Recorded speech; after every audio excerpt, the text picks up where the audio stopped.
Suure tõenäosusega ebaõnnestuvad kõik sinu tulevased dieedid ja sa lõpetad suurema kehakaaluga kui praegu. See ei ole hirmutamine, see on statistika. 2 aastat pärast dieedi või toitumiskavaga alustamist on üle 80% inimestest raskemad kui enne dieeti. See paneb mõtlema. Esiteks, kuidas osad inimesed ikkagi õnnestuvad kaalu langetamisel ja mida sina valesti teed? Probleem ei ole sinus. Probleem on kaalulangetuse meetodis, mida sa kasutad. Siin on 3 põhjust, miks su kaalulangetus ebaõnnestub. Esiteks, sa keskendud teadmistele, aga peaksid keskenduma oskustele.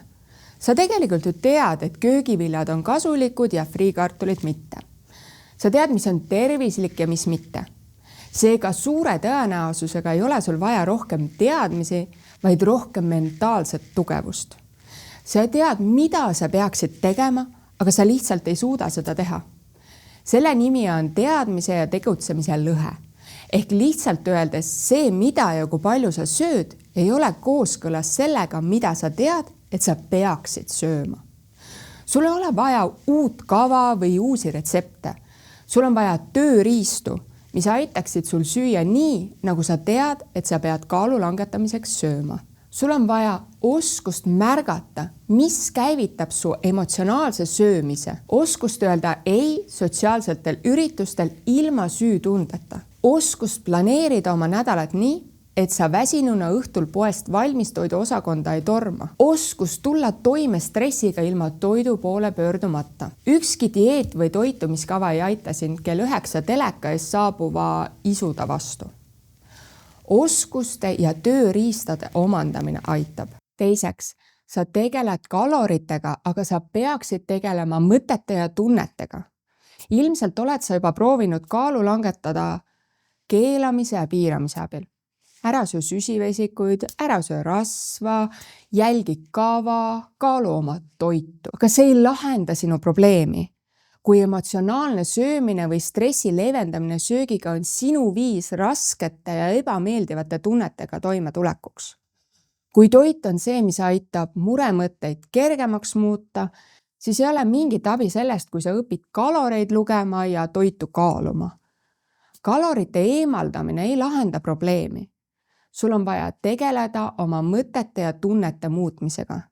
Sul on vaja õppida juhtima oma tundeid ja mõtteid ja tegelema seda ilma toidu poole pöördumata.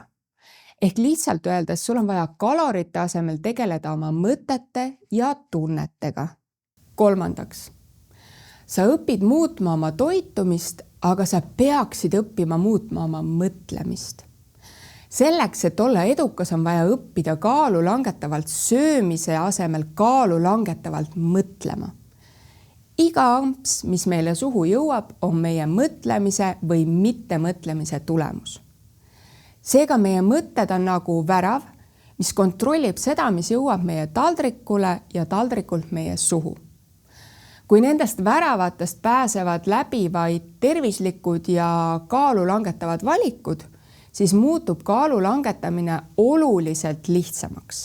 Õnneks on olemas Diet Skills keskkond, mis aitab just sinul muuta seda, kuidas sa mõtled ja kuidas sa ennast tunned. Diet Skills aitab leida just sinule raskust valmistavad murekohad ning õpetab, kuidas neid psühholoogia ja käitumisteaduste oskuste ja nippide abil ületada.